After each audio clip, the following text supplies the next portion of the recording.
theorem of midpoints of two sides of a triangle. Let us see the statement of the theorem. The segment joining the midpoints of any two sides of a triangle is parallel to the third side and half of it. Now you see here there is a triangle ABC. The statement says that the segment joining the midpoints of any two sides of a triangle. So you can see here there is a segment PQ which is joining the midpoint of side AB and side AC.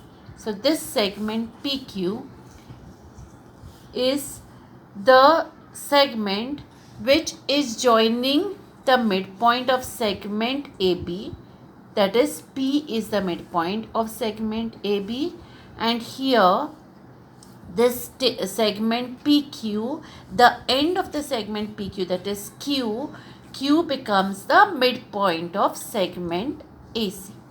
Now what have we to prove? That it is parallel to the third side and it is half of it. That is, this segment PQ is parallel to this third side. These were the two sides where the midpoints were used. So segment BC becomes to the third side.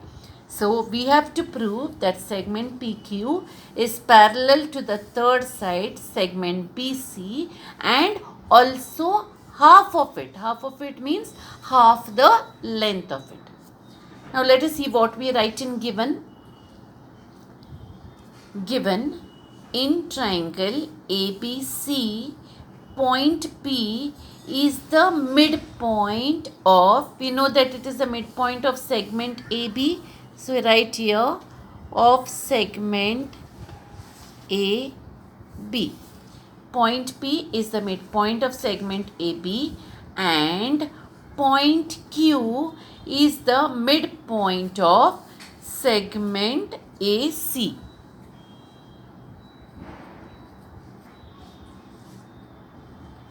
Now what have we to prove? We said just now that segment PQ parallel to segment BC and also that segment PQ is half of segment BC.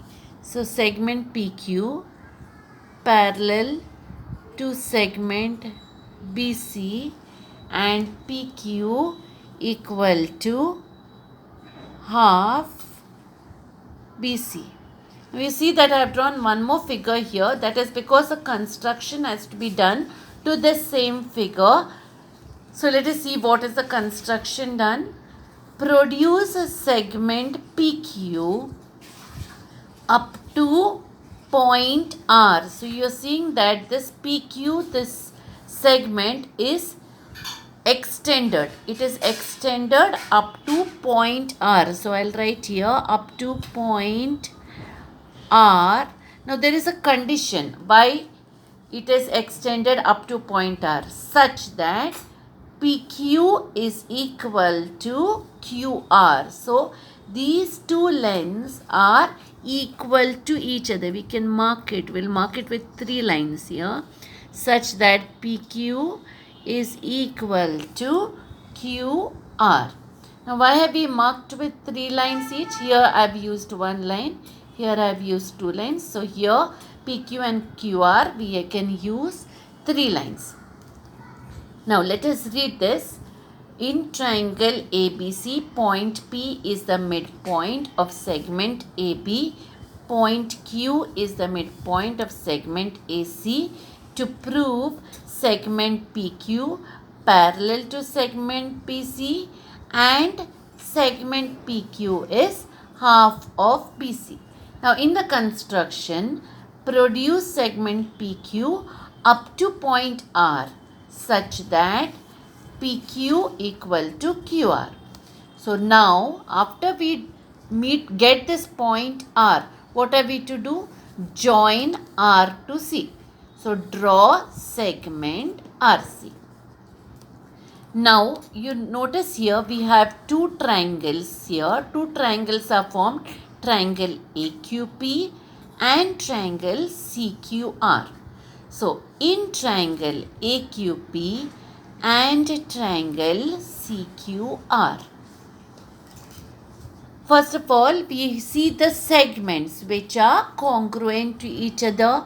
You see here we have that segment AQ is congruent to segment QC. I'll write here segment AQ is congruent to segment QC.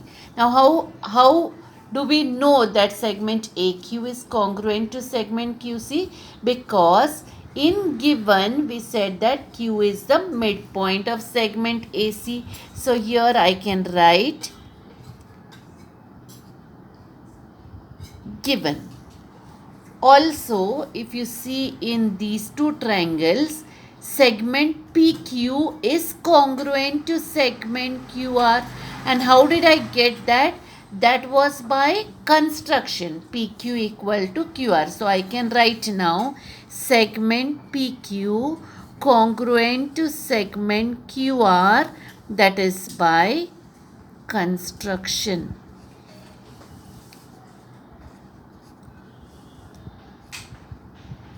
Also, we have here one pair of angles which are congruent. Let us see which angles. If you look at these two triangles, you will see that the angles which are facing each other, which we studied under parallel lines, are vertically opposite angles. They are congruent to each other. Let me name them: angle AQP and angle CQR. So, I will write here angle AQP is congruent to angle CQR by vertically opposite angles. So now look at the figure. We had taken this side, then we considered this angle and this side.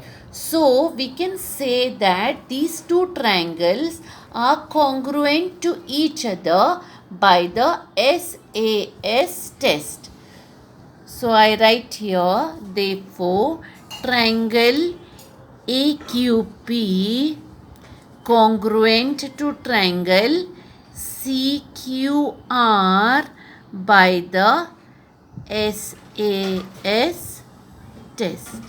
Now, if the two triangles are congruent by the SAS test, then we have that this angle PAQ will be congruent to angle RCQ.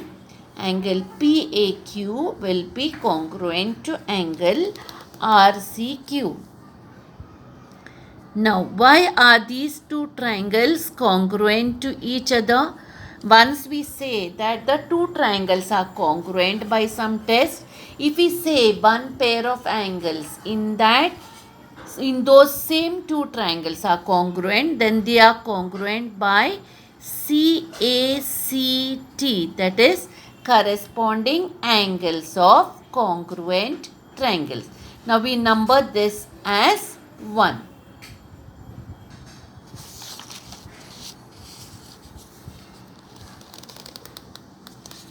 Now here we said that there are a pair of angles which are congruent to each other. We also see one more pair of sides which become congruent to each other, that is segment AP and segment RC. So I write here also segment AP congruent to segment RC, and by which property? By CSCT. Notice here I have written S because corresponding sides of congruent triangles. Now, in one we said that line AB is parallel to another line. Let us see what it is. Here in one we said angle PAQ is congruent to angle RCQ. Let us look at the figure. Angle PAQ is congruent to angle RCQ. So if you see here these two angles, They are alternate angles. Why? Because these two are parallel lines and AC is the transversal. AB and RC are parallel lines. AC is the transversal. Therefore, angle PAQ is congruent to angle RCQ. So, these two are now alternate angles, and if these two angles are congruent to each other, we can say that line AB is parallel to line CR. So I write here line AB parallel to line CR by the alternate angles test. Okay, so we have said that they are parallel. Now here in 2 we said segment AP congruent to segment CR. But initially, since P was the midpoint of AB, we also said segment AP congruent to segment PB. Now here we said segment AP congruent to segment CR. So what do we get from all this? Segment AP congruent to segment PB congruent to segment CR. Let us look at the figure. First we said P is the midpoint of AB, therefore segment AP was equal to PB. Once we proved that these two triangles are congruent, we said segment AP is congruent to segment RC. So what happens now? Segment AP is congruent to segment PB is congruent to segment RC. Also we see segment PB is parallel to segment CR. So I write here segment PB parallel to segment CR. So now we have here segment PB parallel to segment CR. Look at the figure. Segment PB parallel to segment CR. Also we had initially here that we already knew that these were parallel to each other, right? So what happens now? This whole figure becomes a parallelogram, that is quadrilateral. PBCR is a parallelogram. We just now said this segment AP congruent to segment PB congruent to segment CR. So we said that segment PB congruent to segment CR. Also we said that they are parallel to each other, and therefore now quadrilateral PBCR is a parallelogram. How do we say that it is a parallelogram?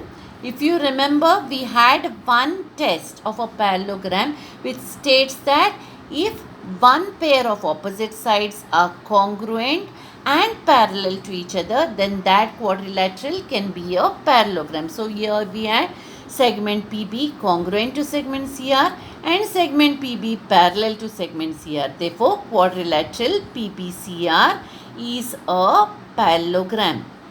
Therefore, segment PQ parallel to segment. Let us see the figure. Segment PQ is parallel to which segment?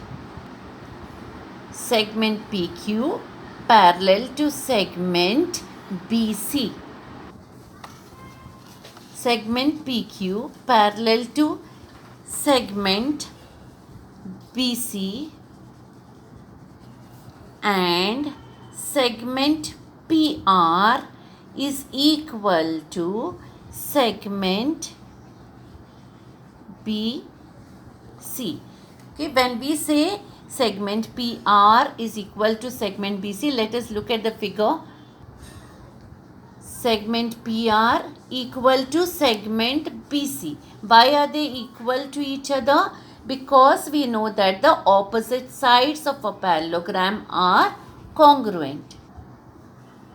So we write here opposite sides of a parallelogram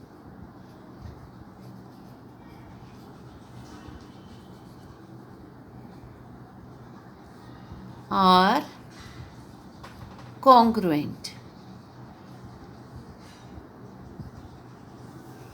Okay, so here we have segment PR equal to segment BC. Now look at the figure. When we did the construction, we had produced this PQ to a point R such that PQ is equal to QR. Therefore, PQ will be half of this full distance PR. But just now we said that this PBCR is a parallelogram. Therefore, PR is equal to BC. So, if PQ is half of PR, then PQ will be half of BC. So, let us write that. Here, PQ is equal to half of PR. This we got from construction.